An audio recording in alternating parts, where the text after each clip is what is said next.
Hello, and welcome to Rock, Paper, Swords, the historical action and adventure podcast. My name is Matthew Harvey. And my name is Stephen A. Mackay. We're both best-selling historical fiction authors that our guest today have never heard of. And today we chat about all things historical and anything that could fall under the banner of action and adventure in books, film, TV, and games. And we also talk about rock music from time to time. Recently, we talk about rock music quite a bit. And today is one of those days, because today we're going to talk about Ian Anderson. This year, Ian Anderson celebrates his 55th year as a recording and performing musician with Jethro Tull. Jethro Tull has released more than 30 studio and live albums, selling more than 60 million copies since the inaugural album recording. This was in 1968. After undertaking more than 4,000 concerts in 40-something countries throughout 5 decades, Tull still performs in many concerts each year. Widely recognised as the man who introduced the flute to rock music, Ian Anderson remains the crowned exponent of the popular and rock genres of flute playing. I took that from his own bio off his webpage. Right, I think you can tell, can't you?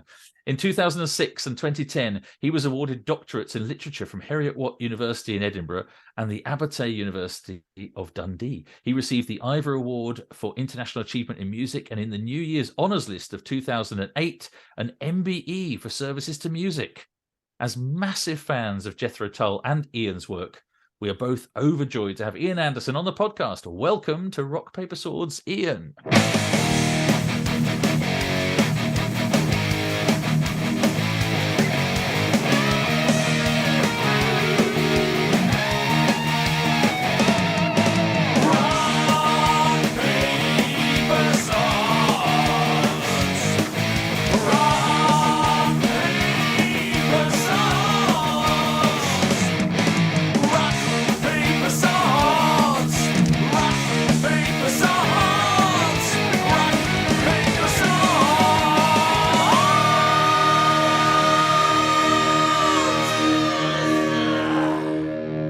Okay, the new album. We both really enjoyed it.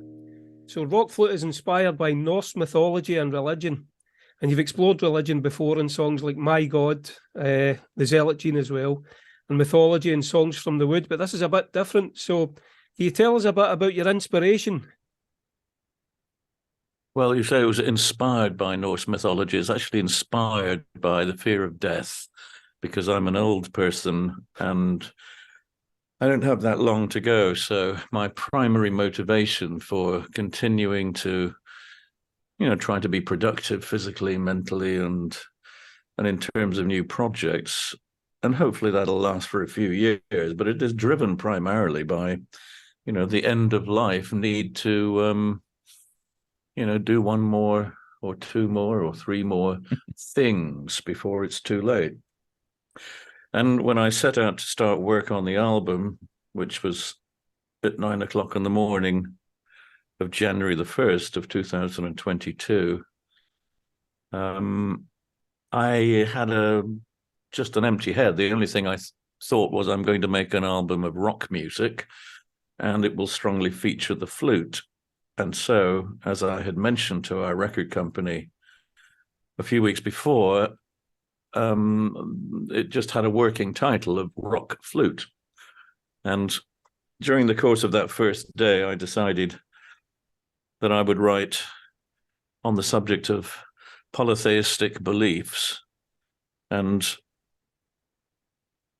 I had a look at Greek mythology and Roman mythology and decided on the more Germanic and Nordic mythology, since that was the final sweep northwestward that began really in Asia with a number of belief systems which share quite a few common traits and even some common gods, or gods that have similar personalities and functions.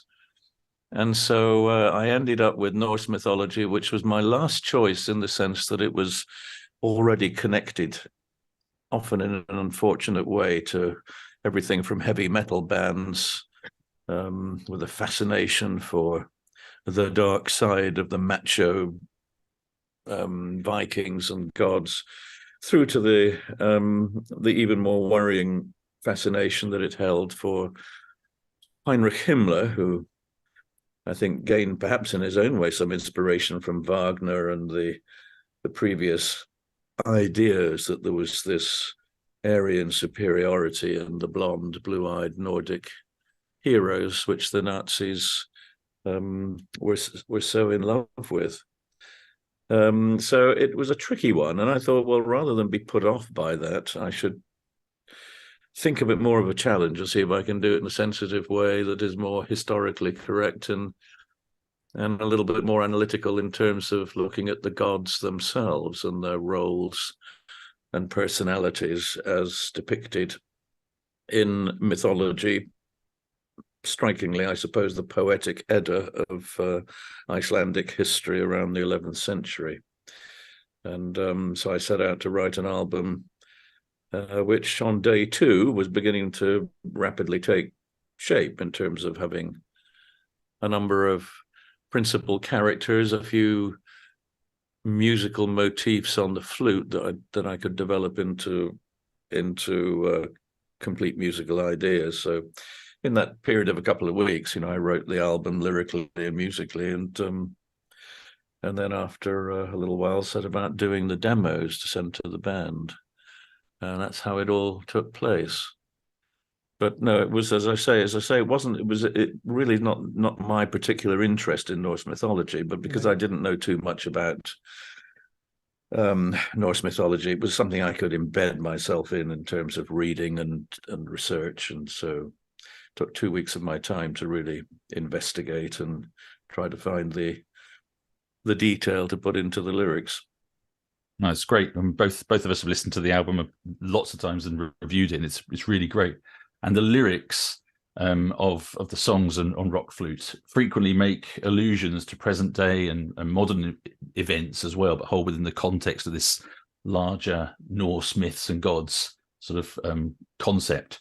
The first bit, describing the identities and settings and personalities of the different gods, and then later on you go on to talk about more personalized moments from your own life or your own interpretation of sort of a modern context.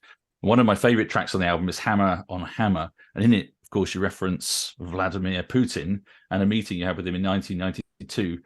Did you get an inkling of what he was like when you met him and what went down? No, just to recap on that, songs 2 through 11 on the album all follow the same principle of having 3 stanzas on the topics of the historical and personality side of those Norse gods, and the final 2 stanzas are relating those personalities, characters, and roles into my own experience of life as I know it. So I thought it was interesting that, because I think invariably throughout human history, we have cast gods in the image of men. And of course, Christians would say, no, man was created in the image of God, but that's all too convenient as an excuse. We have always felt that gods were either superior humans or occasionally animals of an imposing nature. So that is what really led me, is to look at the personalities, that the need to create gods who had definite roles and personalities. And so the way in which I wrote the songs very deliberately was to try to follow that practice all the way through, of 60% of the lyrics being set in a more analytical and historical context, and the 40% that was about the world we, or I, live in. And so Vladimirovich Putin featured only because it turned out that he had been evident at a meet and greet after a concert in St. Petersburg in 1992, when the principal person in the party was Anatoly Sobchak, the mayor of St. Petersburg, and Putin was working for him at the time as a chief advisor, and was photographed on the periphery of this little meet and greet session. But I don't recall meeting Putin personally or talking to him.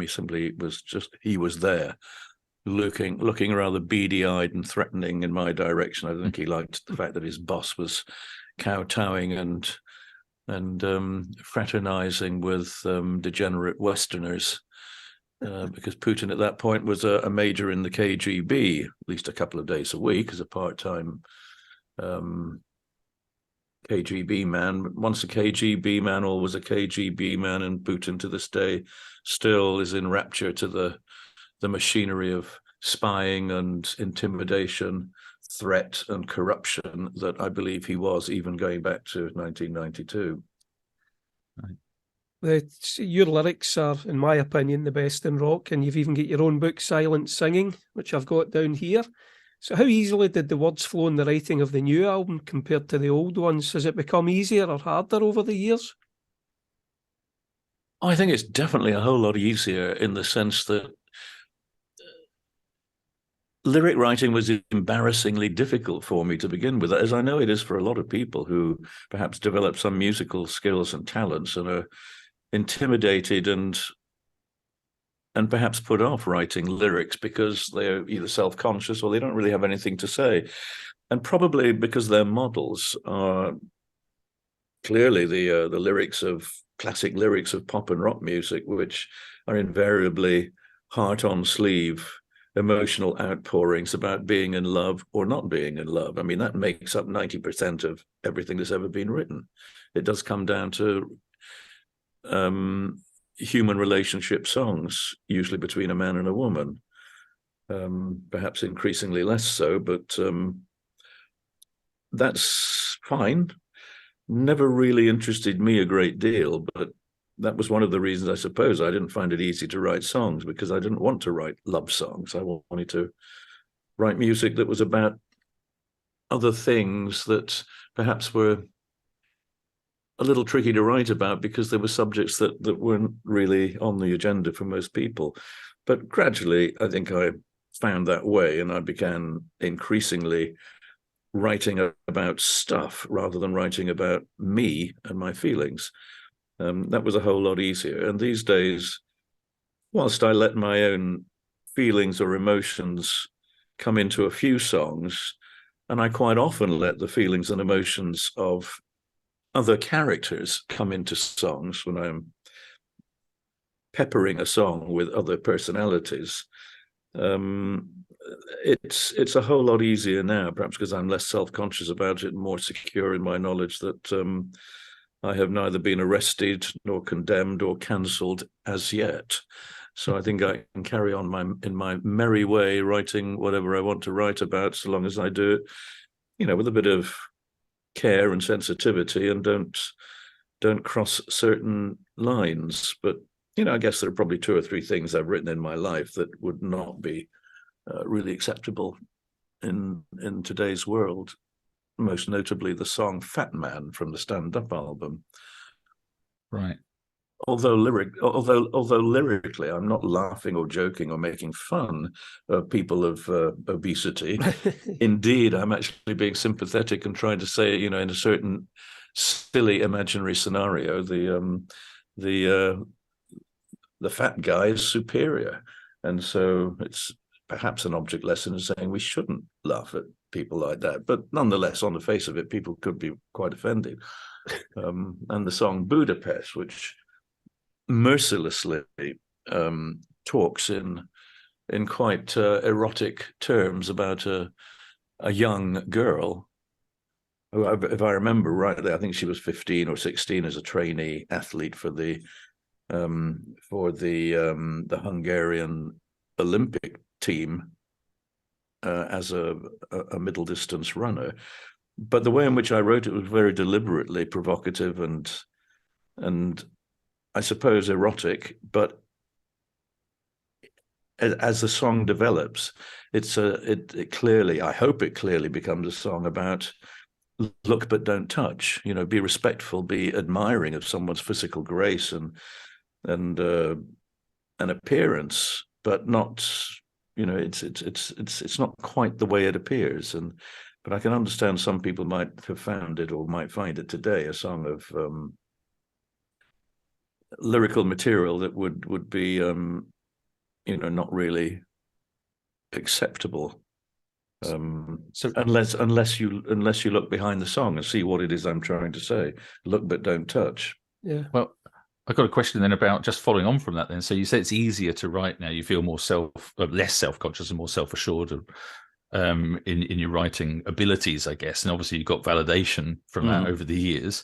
But do you find now, with the way that the world has changed, obviously over the last 4 or 5 years especially, do you find yourself self-censoring at all when you're writing lyrics? No, not so far, because I don't really have to think too carefully about topics. I mean, I suppose there are many things on the woke agenda, if we call it that, that are inherently things that I would agree with. It's just the practice and the virtue signaling has been a very apt and appropriate description that annoys me. And the way in which people jump on a bandwagon, sometimes very naively, particularly children who question their own sexuality, which I guess most of us have done at some point, probably quite early on in our lives. But the idea of being encouraged to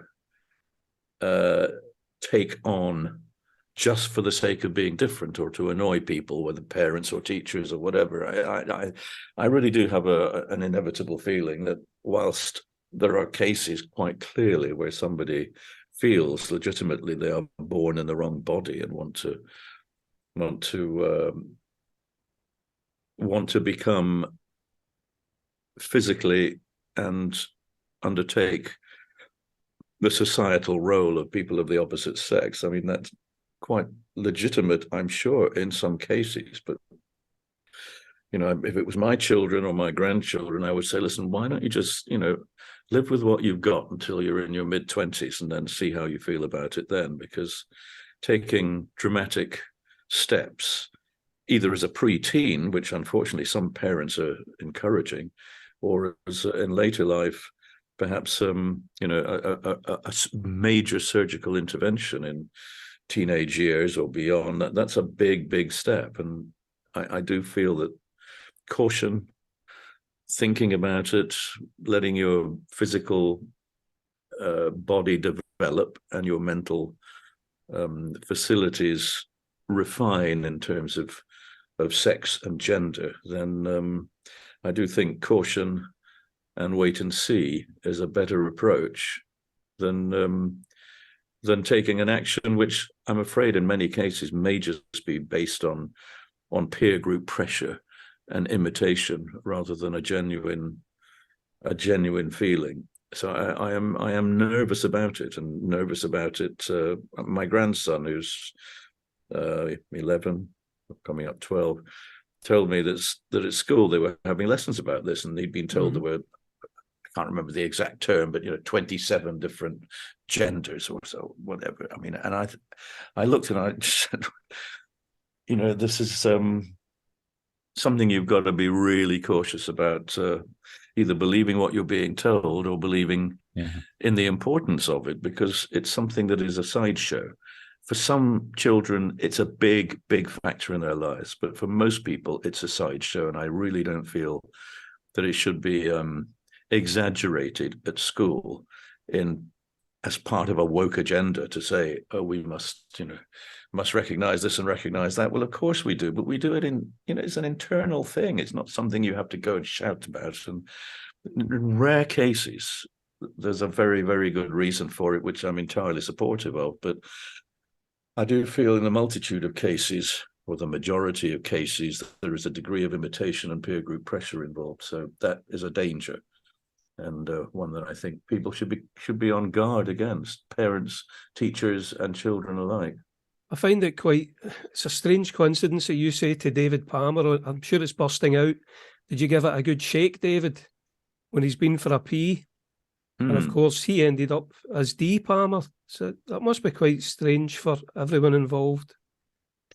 Well, it was strange in the sense that David Palmer was a man's man. David Palmer was a pipe-smoking, beardy, deep voice, and very much the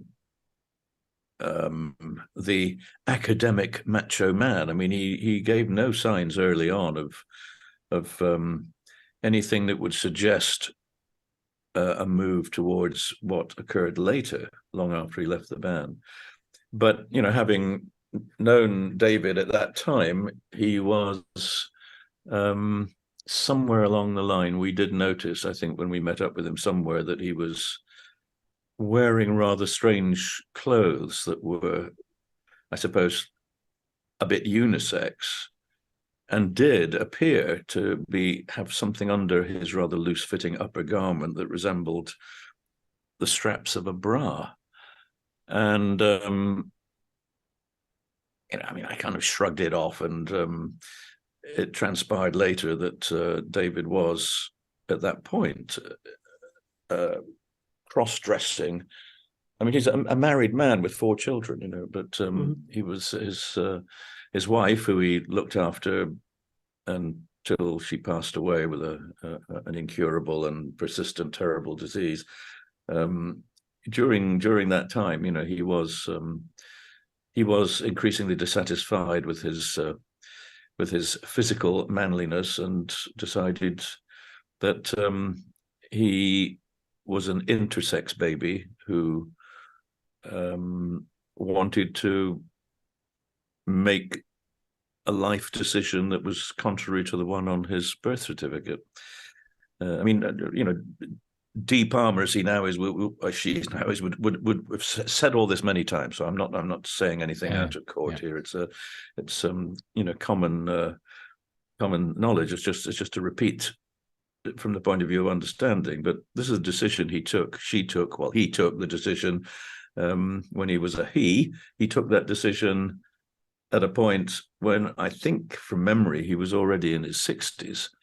And first I really got to know about it was when I think it was the News of the World, but could have been the Daily Mail, but I think it was the News of the World, who were camped outside the gates of my house. And I was away on tour, so goodness knows what they were doing there waiting, but they'd been sleeping in a car at the crossroads, trying to intercept me on my way home or from home.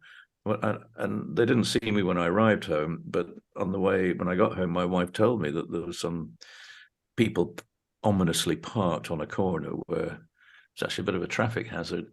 And I had to go to London that day, and my driver was taking me down. And I said, look, let's just stop and see what this car is about. And we pulled up alongside, and I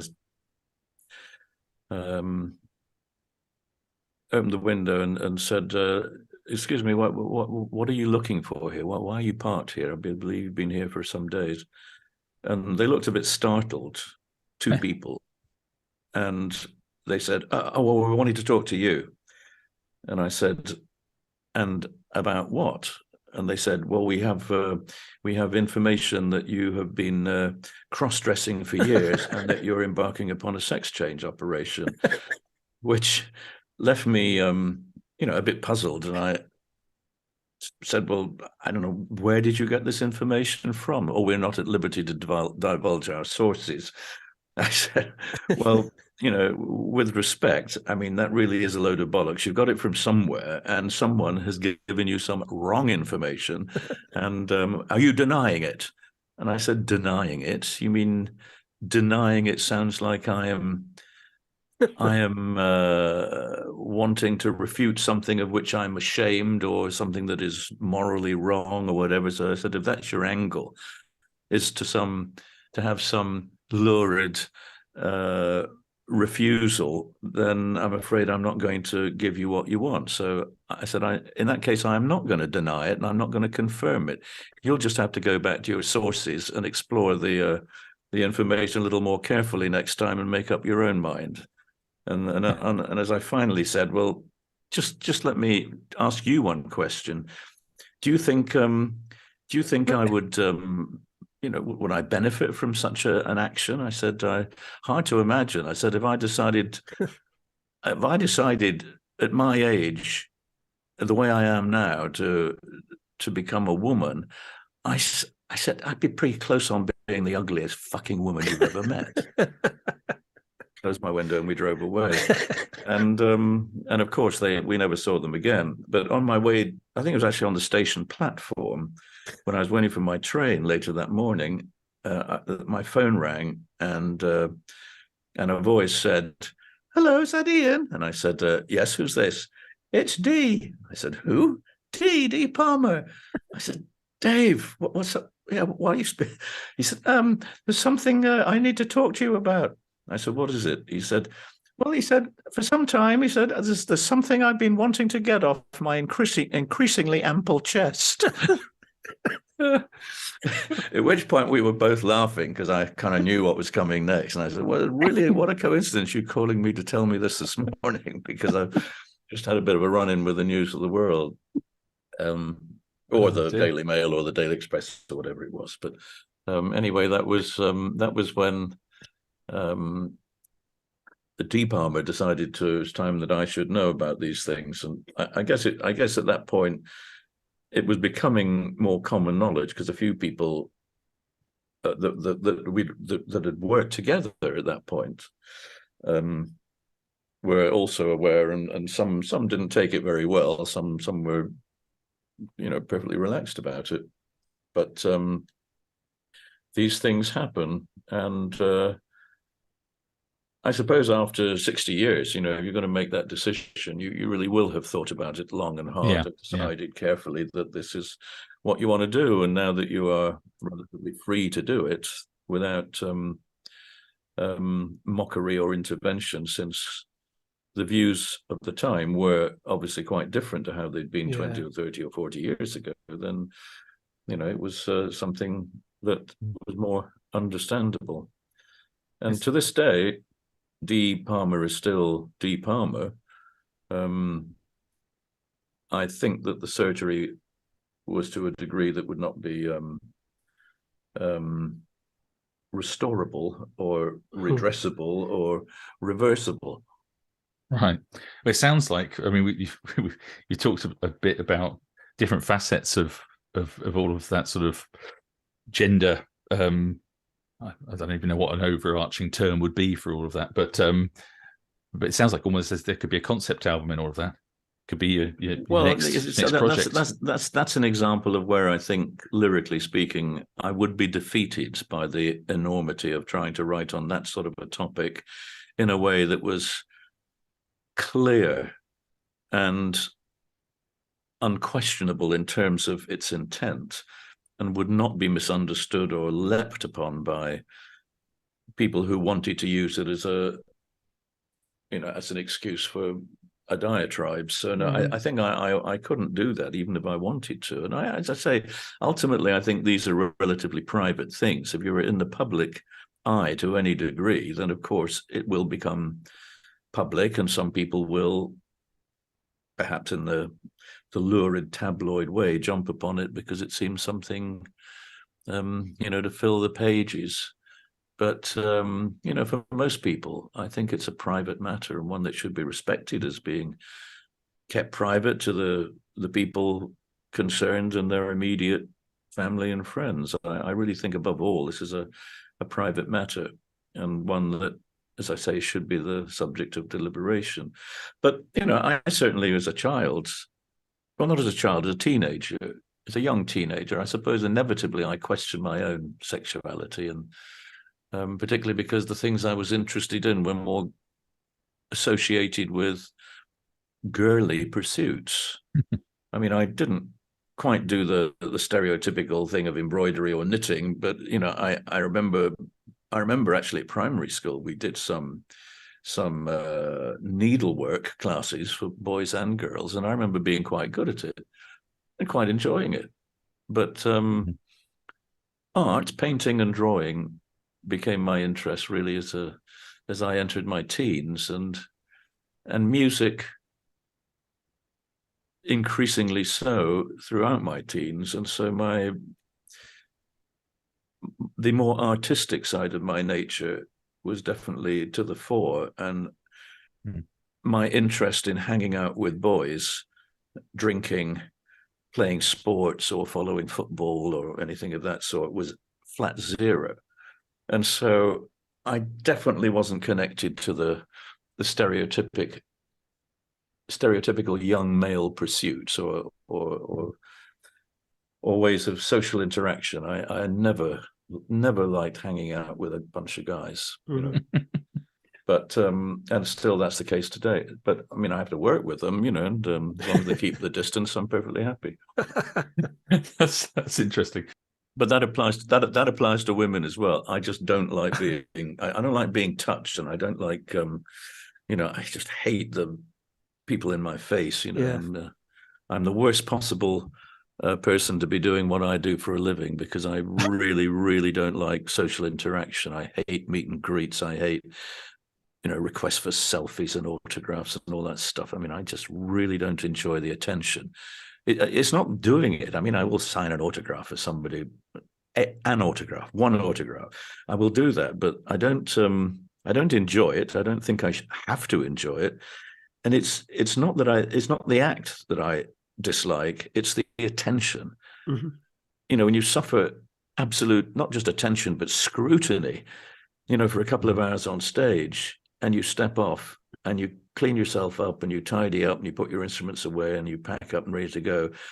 You know, I feel at that point I am back in civilian life, and that I really don't like the attention. So I really don't like finding people following me down the street or waiting at the hotel for autographs or doing whatever. It's just, I don't like unwarranted attention, and I hate sitting in a restaurant and somebody happens to think they know what I do or who I am or whatever, and surreptitiously try and take photographs of me eating. I really, really don't like that.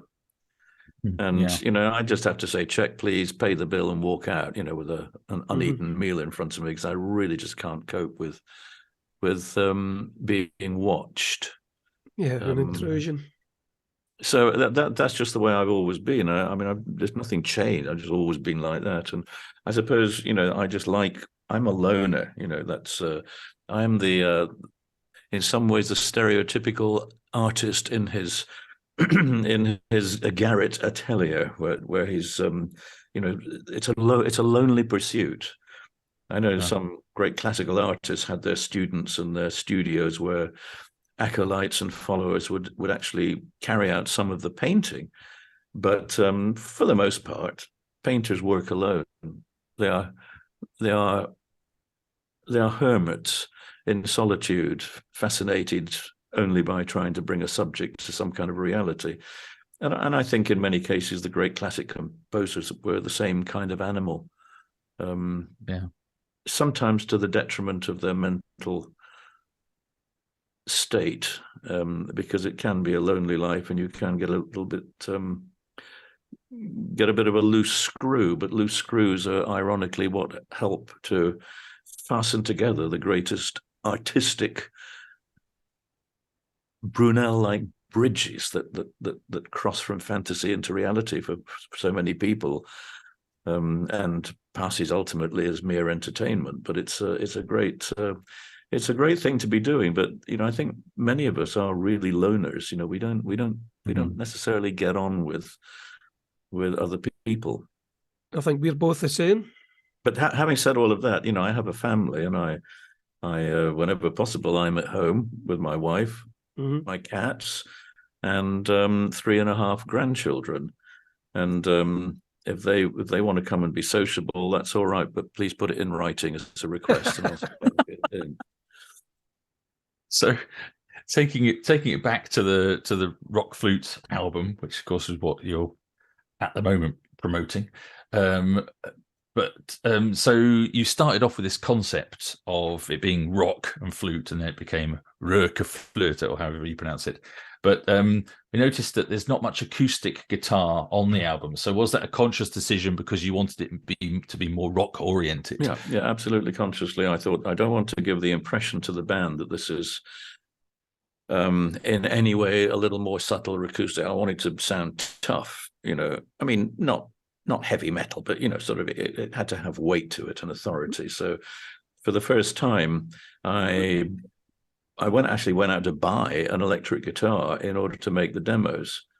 Although I do have some electric guitars, but the one that I bought was because I was sitting at my office desk to record the demos. It wanted to be as small as possible. It didn't want to be sticking out too far and banging into things. So I bought a headless guitar, whatever it's called, a Steinberg electric guitar. I wanted to ask you about that. Do you not still have the hammer that was made for you? Yeah, I mean, I do have some guitars floating around somewhere locked up in a room, but with some of the redundant instruments, but it's not something I'm drawn to play. And I certainly, I mean, there would be guitars that have been, the cases haven't been open for 30 years or more. So they would probably be suffering from, well, they would require quite a bit of setting up probably to get them, assuming the necks were not damaged or bent, that, you know, they would have to be, I'd have to expend a bit of time and effort, whereas buying a new one out of the box and plugging it in was an easy option. Yeah. And as I say, a much smaller guitar, which is physically really is important to me if I'm playing a guitar in a tight physical space. So when I'm working alone, I'm working with a computer and I have things around me I don't want to bang into.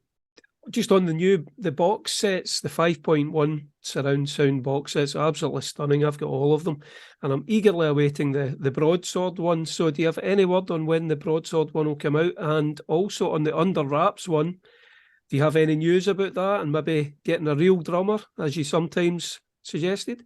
I sometimes do, and you know, I've had that discussion with other people, but only mentioned it, I think, once to Warner Music, who have the recorded copyright in the original recording. So they would have to want to do it, and to want to do it, they would have to see a commercially viable reason to do it.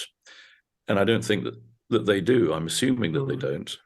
And so, I mean, that is not on the cards. It's certainly not something I would want to do. I personally do. I mean, I think it's some great songs. I really love the album from the point of view of the songwriting and the playing of everybody, all of which was live in the studio. No trickery. It's all played live, and except to a drum machine, which was programmed roughly and then refined at the time of finishing the album and mixing it. But you know, that was the thing about that particular era, was experimenting with what was new technology, which was essentially simple computerized drum machines with samplers, sequencers, and devices that could record, memorize, and be linked up with MIDI that would play passages of music, sequencers they were called. And that was the new technology in 1982, 83 when it began. And so it seemed like it was something not to turn my back on, but to see whether it would be a useful addition in the armory of tools to make records. And, you know, I tried to utilize it for what it was, and I don't regret doing it. But by, you know, a couple of years later, I think I'd come around to the idea that the old-fashioned way was still the better way, that we you know, we had a real drummer, and the real drummer would play, and we would play along with the real drummer in rehearsals and recording, which is what we do today, and what we did prior to the solo album Walk Into Light, which was Walk Into Light followed by Under Wraps, were the two albums where I pursued that route. But you know, that's that one. So no news there. Although I've had one perfectly capable drummer saying he'd be very happy to do it, and maybe that's one day might be on the cards. But Warner Music, as I say, they have the copyright. They own the master tapes, the multi tracks. They would have to want to do it. They'd have to want to undertake the time and effort and cost of re-recording and remixing, which would be many thousands of pounds, and they probably just don't see that it's worth it particularly in a market of declining physical sales. Yeah. And so that's that one. As to the question about Broadsword is long overdue, and I still have not had, in spite of several asking the Warner Music, what was the reason for the delay.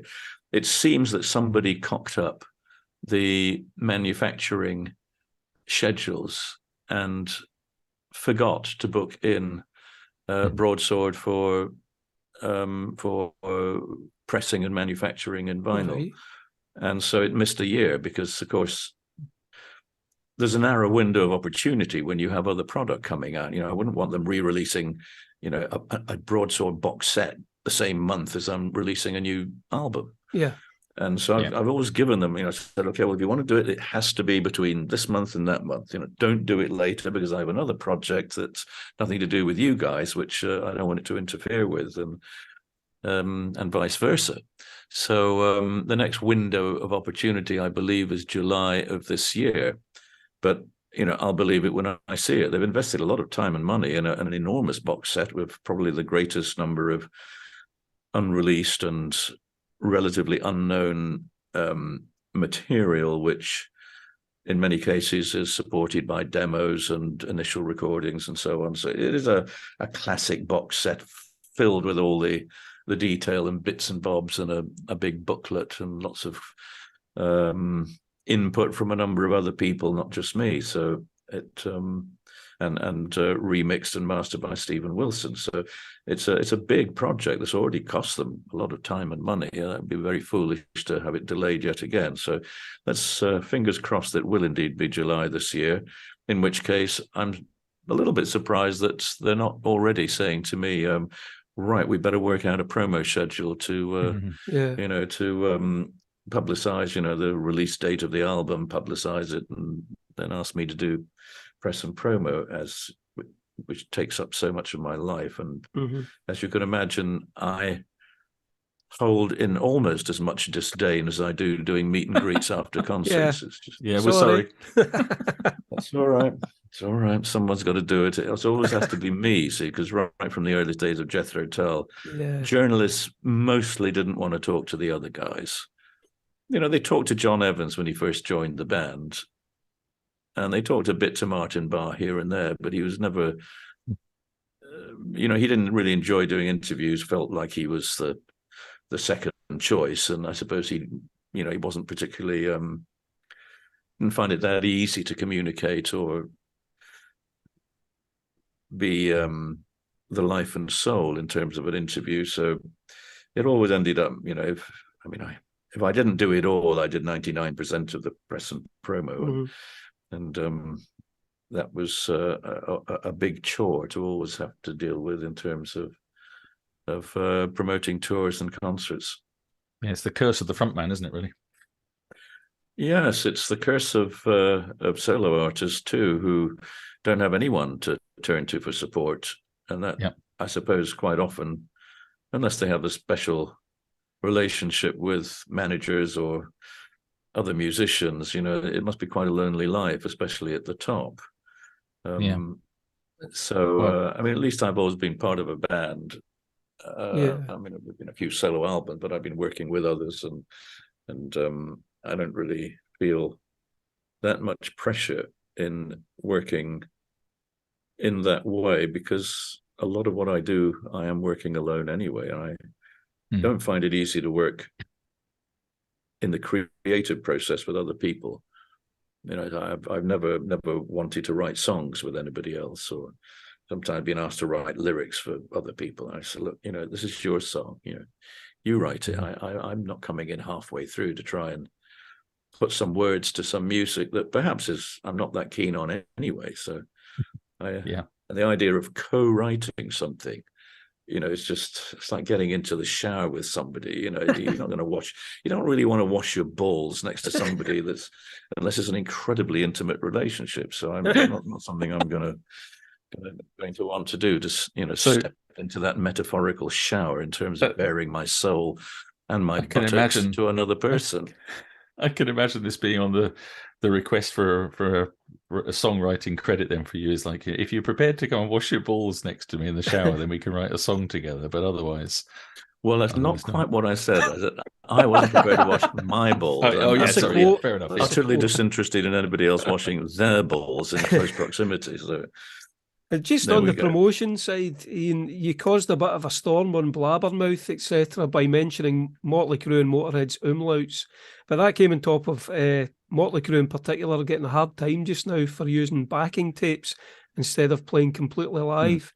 I've seen you a couple of times, and Well, both times. I am mocking. I mean, I was a bit of a fan of Motörhead, Yeah, but yeah. looking back on it, Lemmy's fascination for World War One and World War Two, of which he was an amateur historian and I think took it all very seriously. But he was fascinated by the dark side of the Nazi era. There's absolutely no mistaking that. And there's nothing wrong with having an interest in history and trying to rationalize it, know about it, understand it. Nothing wrong with that at all, as long as you don't start dressing up in a way that makes it look like you are somehow supportive of some dark elements in history, and the spurious use of the umlaut, I can only imagine, is a fascination for something that is necessarily a dark thing.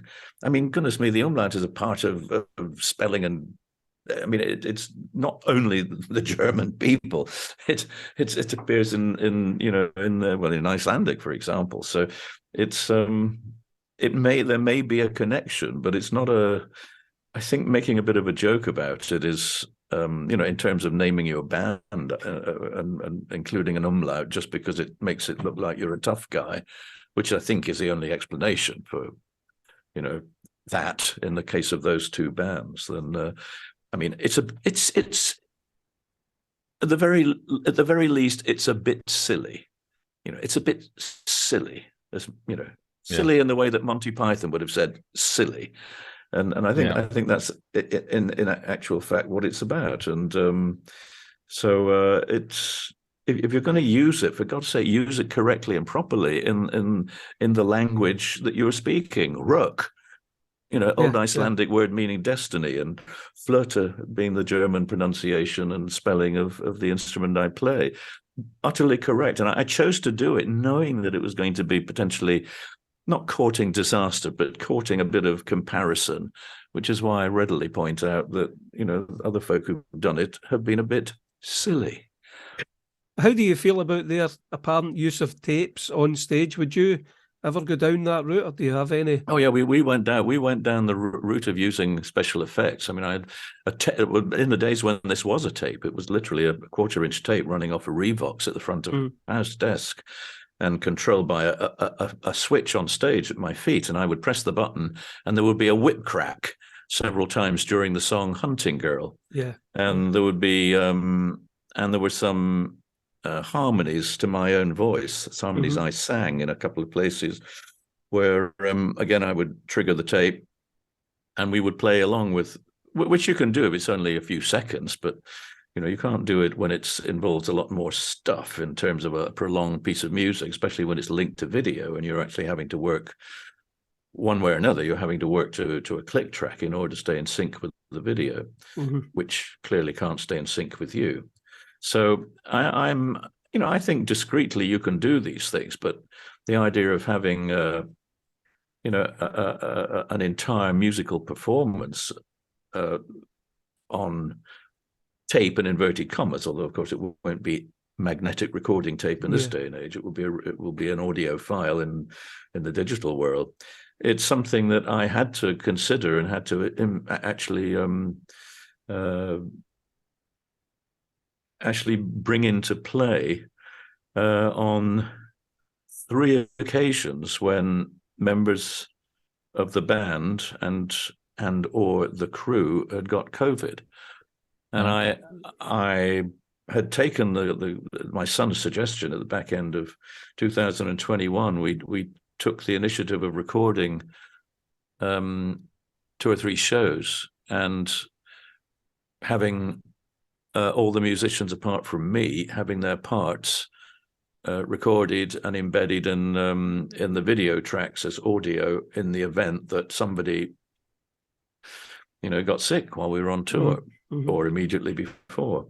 And that is exactly what happened on 3 occasions. Once when our guitar player got COVID just before we were due to go to Israel to play.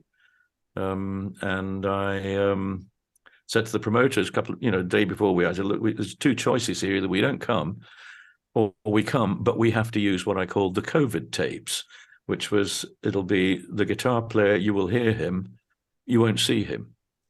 And if we do that, we really have to be honest to the audience and say what it is we're doing. So it's your choice. You're the promoter. You're the guys who are going to lose a ton of money if we don't show up, or you have to reschedule. And quite frankly, I can't tell you when we can reschedule because we don't have, vacant slots in the year planner, in the schedules of dates coming up, to combine with which the availability of the venues. It just, we might be doing what we did in 2019, waiting 2 years before we could finally reschedule a concert. So these things are quite tricky and sensitive. But our drummer Scott got COVID again the day before we were due to go to Poland, and so we had to do 3 concerts in Poland with no drummer. Although my son actually flew out with us to play the drums live, and he hadn't played for 8 years or something. But he'd learned the set in 48 hours and got on the plane to come and play drums live in Poland in some difficult music. But when he got there, our lighting director also tested positive for COVID, and so my son ended up then having to do the lights, while we then had to use the drum recording to replace the drummer's performance.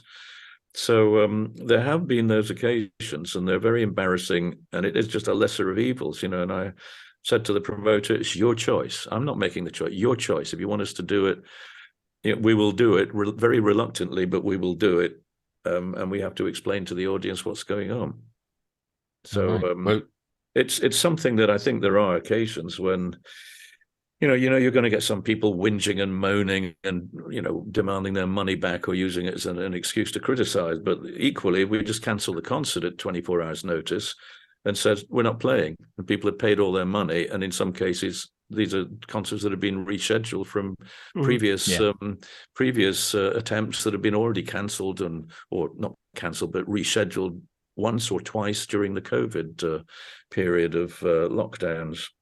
So a very difficult situation. I don't think there are clear-cut rights and wrongs or whatever, but ultimately, when you're using anything that is sort of supportive in audio terms, I think it's got to be very subtle, and it only applies in the situation when you can do it in a production show. If it's a couple of nights ago, I was playing in a festival in the north of England, and that's just walking on the stage, just playing what we do. We just go for it. That's what we want, yeah. So you talk about you talked a bit about before about drum machines and the early adoption of technology and stuff, and sort of following on from the talk now about tapes or pre-recorded stuff. Have you heard any of or what do you think about the new sort of AI generated music stuff that's appearing now, and you're getting, I don't know, John Lennon singing songs that he never sang and things like that because they're using AI to generate stuff? I saw in The Guardian, I think it was yesterday or the day before, a picture of big sort of glossy, colourful picture of King Charles covered in eggs and things that have been thrown at him, and he's in his coronation outfit, the king, and he's covered in eggs. And I thought, what? That's not happened. Yeah. And of course it was a mock-up shot, and The Guardian didn't put a caption underneath saying this was a computerized or a photoshopped image or an AI image or anything. They ran it like it was a real story. And I think that's an appalling thing to do. I think it's appallingly insulting, to the king of our country. It would be appallingly insulting if it was you or me. And so I think that utterly unscrupulous, utterly immoral to run that in any public forum. I mean, you could imagine it being on, Facebook or some social media, but in The Guardian, the bastion of all that is good and correct. And I mean, what a terrible thing to do. What shits those editors are to let that go through. I don't think it's funny. I think it's appallingly rude and immoral to do that under the guise of journalism. It's a dreadful thing to do. So, my view about people trying to capitalize on something, it's the digitized version of being in a tribute band. If you want to make your living out of pretending to be something you're not, then that's your choice. You know, maybe you're John Gielgud, maybe you're Laurence Olivier, maybe you're my son-in-law, and that's your profession as an actor, is to pretend to be somebody you're not. But I think we accept it in that context of storytelling, to try and make it pass muster to the gullible who may well believe it's for real, I think is a terrible thing to do. I'd taken myself off to wander around Windsor, which I'd never visited. I wanted to go to see Windsor Castle, and I went there a few weeks ago. And when I was walking through the streets of Windsor, I saw on a small theatre in Windsor a poster outside saying Eric Clapton. I thought, what? Eric Clapton playing? You know, there's probably only sort of 500-600 people in here. And then I thought, oh, maybe doesn't he live somewhere in this part of the world, you know, somewhere in Surrey or somewhere, you know, maybe it's a charity concert, maybe he's supporting the theatre or something, and it really is a, you know, fundraiser or something that he's doing. And that's all he said, Eric Clapton. And then I walked over to the poster and looked down, and right at the bottom, in very, very small letters, it said, you know, the music of Eric Clapton performed by Eric and the Claptons. Now, what miserable creature decides to try and make a living out of doing that? I mean, it's the endless tribute bands to Queen and Meatloaf and God knows whoever, probably Mötley Crüe. I can understand in a light-hearted way that it's sort of entertainment for people, but I think it depends on who you're talking about. There being a tribute band to ABBA or something is sort of, you know, it's a lightweight sort of humorous dressing up silliness. But when it's something of musical importance like Pink Floyd, the endless tribute bands that go out, in most cases making it kind of obvious they are a tribute band. But I find that a lot of the venues I'm playing at, when you look at it and you realize that 80% of the artists who walk through the door are actually tribute bands, not the real thing, not anybody with anything original to say.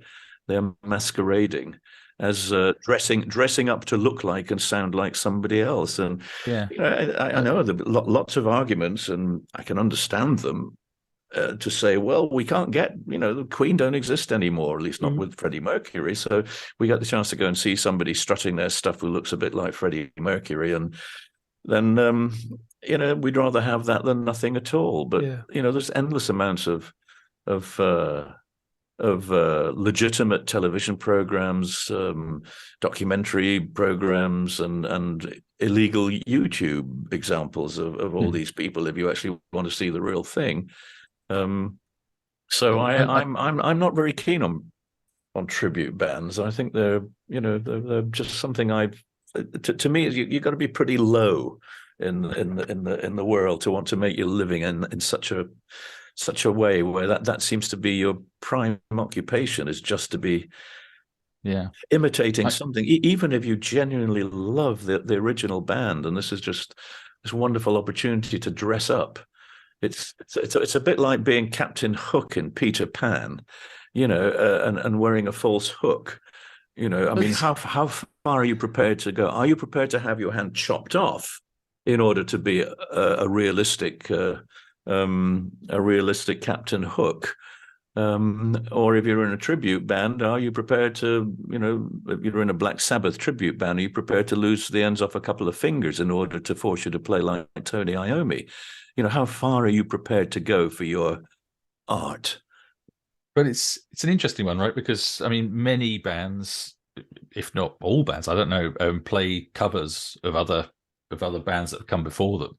So is it the dressing up? Because I've often had the same thought, because I used to, both Stephen and I have performed in bands, obviously not the level that you do, and we did loads of covers, you know, doing like pub gigs and stuff, but we didn't dress up as the one band and do the tribute thing. And well, yes, and you have the option then to make those songs, at least for 5 minutes on stage, to make them your own by changing the arrangement or doing them in the way you want to do it. Change the key, change the tempo, do something that that makes it a little bit more personal and a bit more of a creative input. But you can't do that if you're a tribute band. You've got to play it exactly as it was on the record if it's going to be believable. And therefore, there is nothing other than simply replicating something that somebody did. And when it comes to dressing up and looking like, well, then, at that point, I think you are purely in that. Just taking money for being a musical hooker, frankly. I mean, I know it's an uncompromising attitude to take, but I really just don't feel, I don't feel good in any way about tribute bands. I just really don't feel comfortable about it. But doing your version of somebody else's song is an accolade, and no one should feel bad that somebody does their song, as long as you acknowledge that it is their song. Yeah. And then you get into that difficult situation where you have intentionally or accidentally plagiarized somebody else's music and pretended that it is your own. Obviously, the case in point at the moment being, not for the first time, Ed Sheeran. Those are difficult situations because, of course, we all hear so much music in our lives when we're young, and we subconsciously pick up on lots of things. They're embedded somewhere in the back of your brain. You come to write a song, it's all too easy to pick a sequence of notes or a line of lyrics that you think, oh, that sounds good. And you forget that that's something you heard 10 years ago. Yeah. So it's easy to understand it. I can remember back in the 70s having to constantly write to the Performing Rights Society to check the registration of song titles to try and avoid, giving a song a title that was unknown to me, but was already been used several times. And so I remember, and that used to take weeks to get a result, during which time you were fearful of committing a song title to album artwork because you hadn't heard back from PRS yet as to whether it was one that had been used already. And it might be that it was used already by somebody no one's ever heard of, but just happened to be registered with PRS. So these days it's a whole lot easier. And of course I research album titles, song titles. I go through everything from all the social media, obviously, and then Apple Music and just do Google searches for previous usages of those song titles or album titles, and quite often my first or second choice has already clearly been used, even if I haven't heard of the artist in question. Doesn't mean that many other people may know who that artist is. So I just try to stay clear of it. But it's pretty easy to do now. It's a matter of 2 or 3 minutes to research a song title and say, no, that's in the clear. Yeah. And, when I was doing the Zealot Gene, for example, I thought, fingers crossed between finishing the album and the song and everything, that no one decides to come up with that particular set of 3 words, the Zealot Gene. It's not too out there. It's something that's quite easily somebody might stumble upon, just like John Lennon stumbled upon the artwork for an album cover for a solo album in 1972, which was the New York Times. Unfortunately, a week or two after Thick as a Brick had been released. Pure coincidence. I'm absolutely sure he wouldn't have wanted to do that had he known that Thick as a Brick featured a 16-page spoof newspaper in the middle. Then it made his album look decidedly pedestrian, and but it was too late to pull. Even if the record company or he had wanted to change, it was too late to do anything about it because they'd already had the albums pressed up, the release date, everything was, the machinery had rolled, and so these things can happen. Some other guy, I think in America, and I can't remember the name of the guy, but sort of solo guy, but with a regular band, who came out with an album called, or was it a track called Stand Up? And this is quite a few years ago. You would have thought somebody would have sort of, hang on a minute, that was a Jethro Tull album in 1969 and did do quite well. It's actually a platinum album, even if you hadn't heard of it. But it, you would think that people would not want to use something that had been used before. Yeah. And yet I'm constantly, it's unbelievable that people will decide, I'm going to set up my own company and I'm going to call it such and such. And 30 seconds will show you there's a whole bunch of other companies registered under that name in different countries of the world, or they're in the UK registered with Companies House. It doesn't take any time to realize that somebody else has done it. And therefore you say, well, hang on a minute, that's been done before. But somehow people have made their decision and they just refuse to acknowledge the fact that this is a bad idea. This makes me look like I'm copycat. It makes me look like I'm unoriginal. It makes me look ultimately stupid and potentially the subject of legal action. Yeah. It's a dumb thing to do. And yet people just get, oh, I thought of it, therefore it must be okay. That's right. And they do that with songs and song lyrics and so on. It's just all too easy to let it happen. So if you're a songwriter, you have got, you owe it to yourself, let alone to other people, to be on your guard and do a bit of research.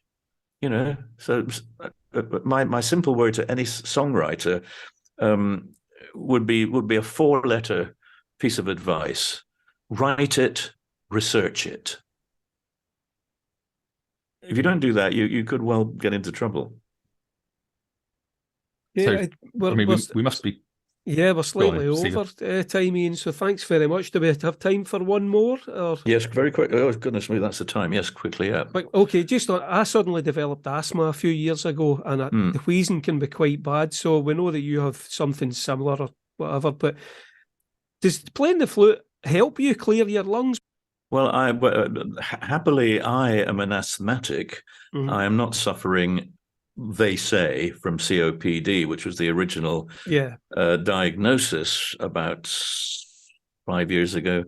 I think 2017, maybe it was. Yeah, it was quite a big story. And then I went back for more tests in 2021, and another specialist said, no, I don't think it's COPD. Said, I think it's asthma.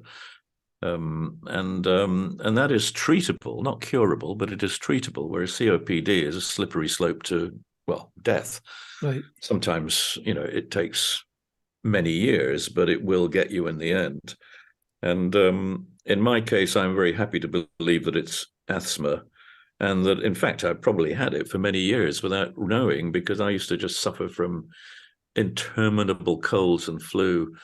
It didn't clear up if I got something. It would be weeks of coughing and, just really, really suffering and making it very, very difficult on stage.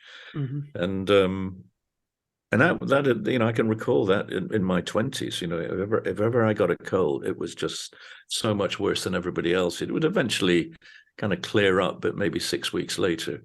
And so in reality, I think, having got that much older, the situation is that I'd now take regularly the medical intervention for asthma, which is to use an inhaler, well, 2 inhalers, and that definitely has helped. Definitely has helped. For a while, I resisted the brown inhaler because it is one that I felt uncomfortable about, because you're supposed to use it every day as a preventative measure. Yeah. So I felt uncomfortable about that. So I would just use the blue inhaler as an immediate aid before I go on stage.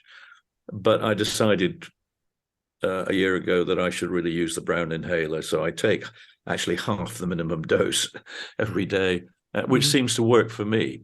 Yeah. It shouldn't do, because it has, like most medications, its effect only lasts for a few hours. But I choose my time. I usually use the brown inhaler in the afternoon, and just for one squirt and a very deep, long inhalation, followed by mouthwash, followed by the blue inhaler before I go on stage. And I do what my both of the specialists told me I should do.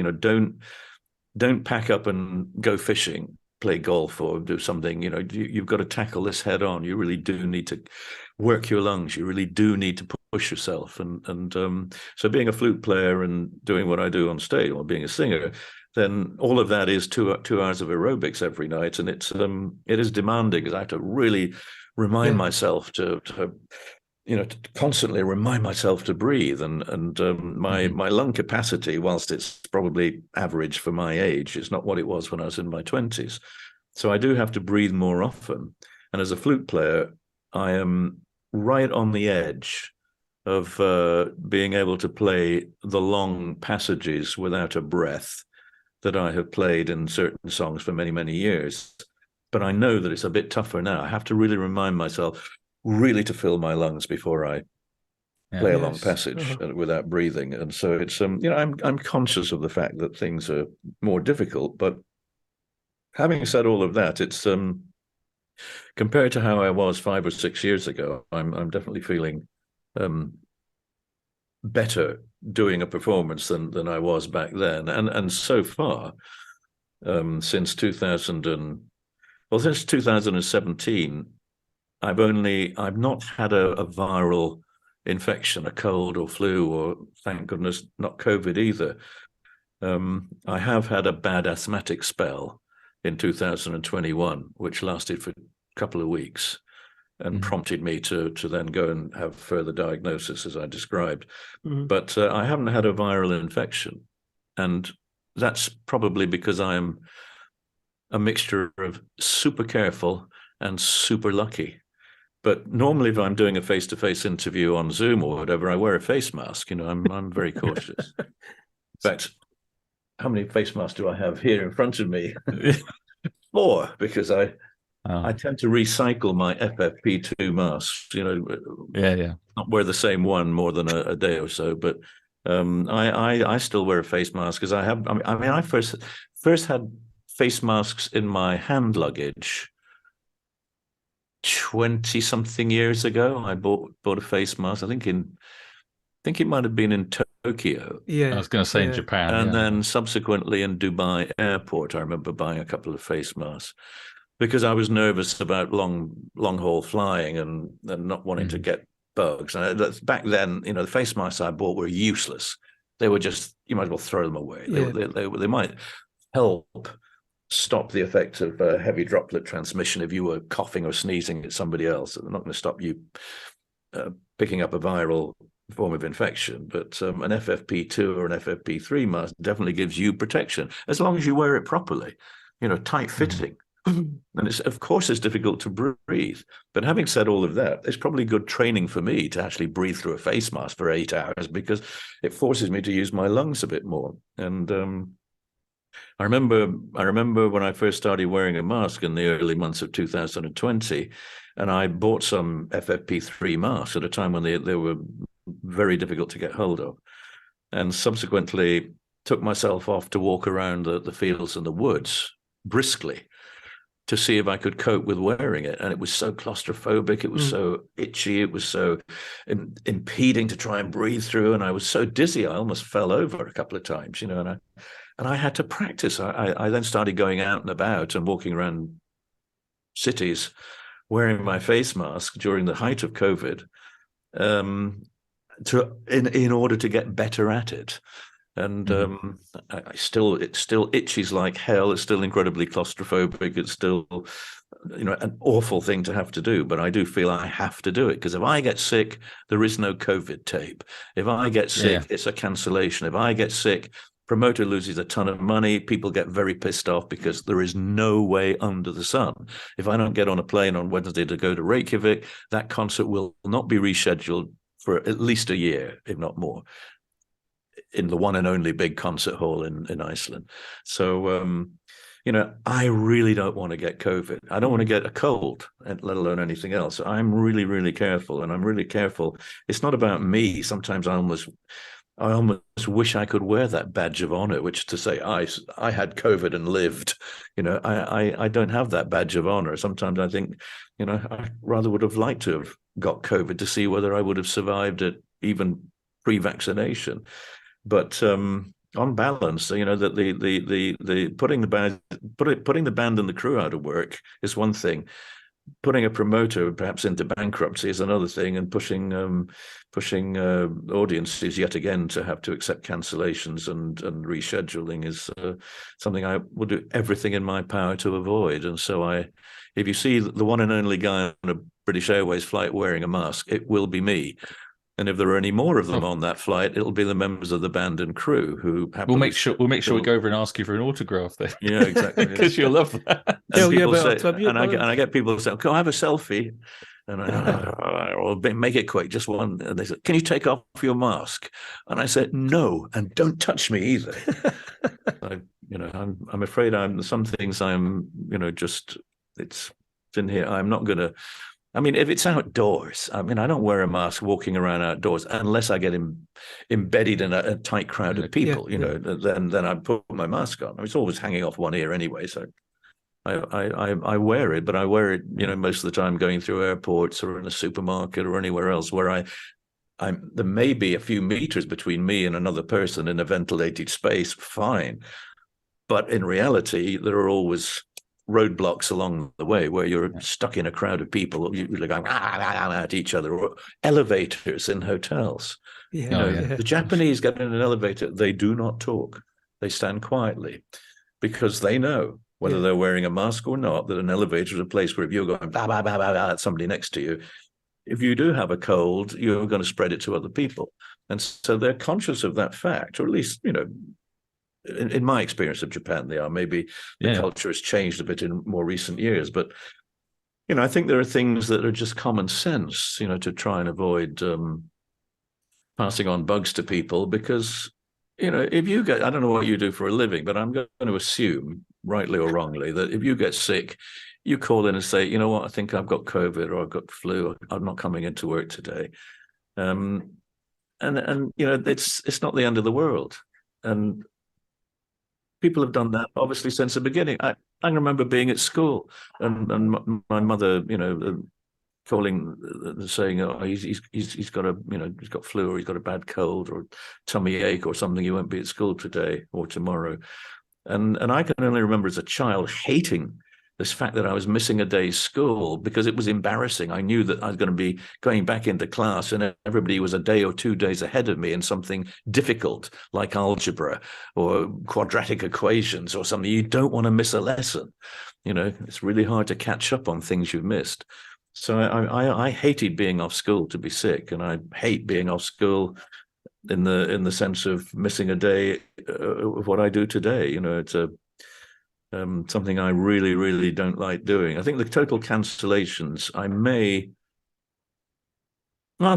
think I'm still in 55 years of being a professional musician, it's less than the fingers of two hands. I can remember a time a few years ago, and it was less than the fingers of one hand. Mm-hmm. But I'm saying cancellation. I'm not saying cancellation due to my own illness. I'm just saying cancellations full stop. Obviously, COVID had its influence on that, but not. It's a pretty good record that in 55 years, I think less than 10 concerts have been cancelled. But they are 10 too many. People will have got very upset that you didn't show up for work. Understandably. Anyway, was that the last question, or is there another one? We can ask you more if you want. We can ask you all day if you like. I'll tell you what. One, and I will promise I will make it a very, very short answer. Okay, then I'll tell you what. I'm going to ask you about. I was really amazed to hear how quickly, I heard in another interview you gave, how quickly you wrote RökFlöte, and that like from conception to finishing it, you the demos or whatever, the actual writing of it was quite quick. And you said that you start each album on the 1st of January. So my question really was, did you start an album this 1st of January? And if so, how far along are you in the process of writing it? Well, the answer is yes, and from a standing start. And I only did a couple of days' work to kind of get the main ideas down on paper, and then rather deliberately, because of the subject matter, which needs a lot of research, and it also needs a more personal touch that I think I think I need more time before I go to the next stage of music and lyrics. But I do have a deadline, and that deadline is to complete the writing by the end of this calendar year and to record in January and February to deliver in April for an October release. So that is all written in stone, and fingers crossed, nothing will step up to make that difficult. But because of the subject material, I'm not quite ready to go further with it yet. I mean, I think about it quite often. I just don't want to make that mistake of putting something down there and then having to throw it away later. I know what the album is about. I know what the subject material is. I have the shape of it, but it's a much more. It will have a degree of intimacy that the last two albums don't have. Any clue as to what it will it's still about? be a band album, but I could tell you exactly what it's intended to be about. But of course, I'm not going to do that because No, I know. everything might go pear-shaped, and I end up, writing an album of love songs or an album about LGBT experiences or something. Who knows? Oh, we've sown the seeds of that in this podcast. Well, yeah, it's all your fault. So. Well, thanks so much, Ian, for your time. Yeah, well, the only pleasure. important thing is that at the end of that experience, hopefully, if I was to go down that route and write that album, that I suppose on the upside, I wouldn't have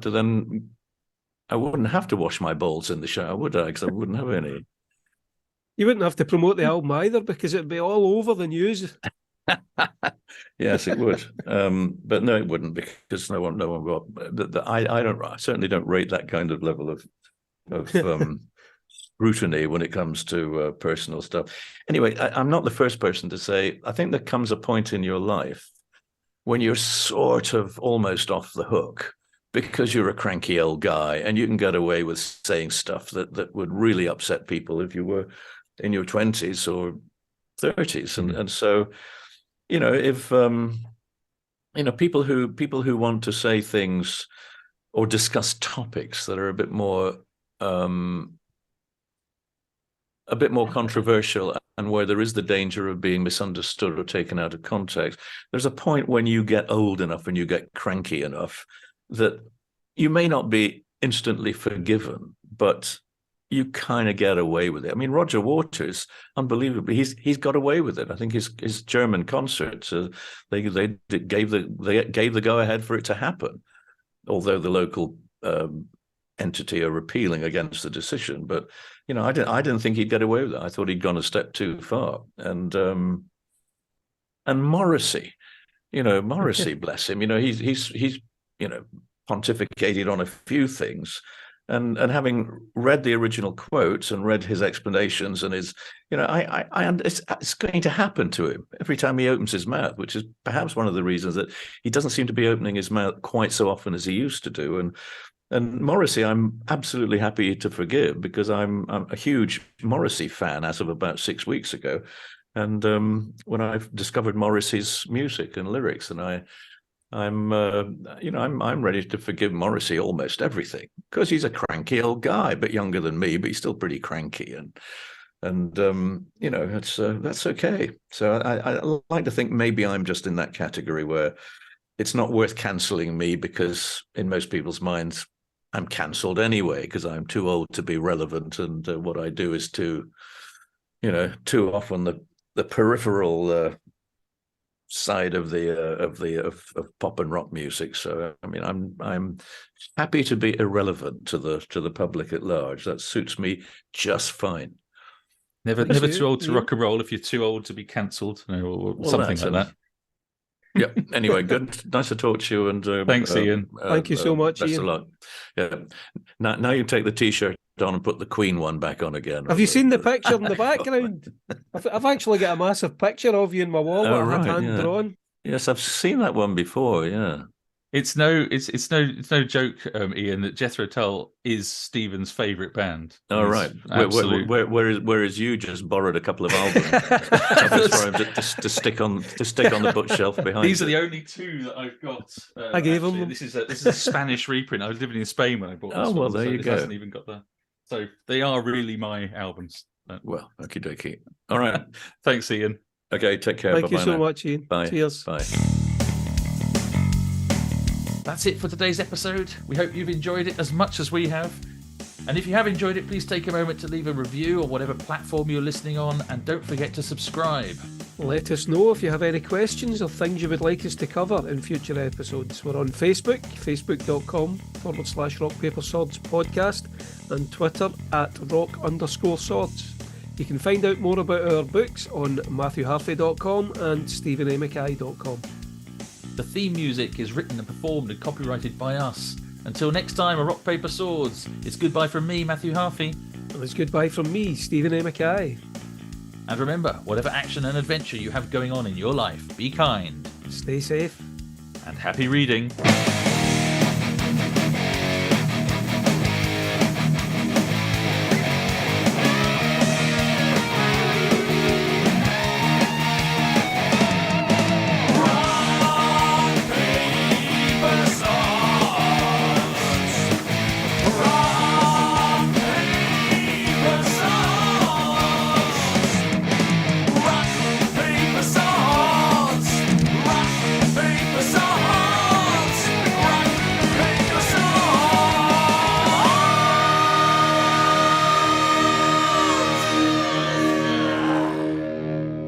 Na na na na na na.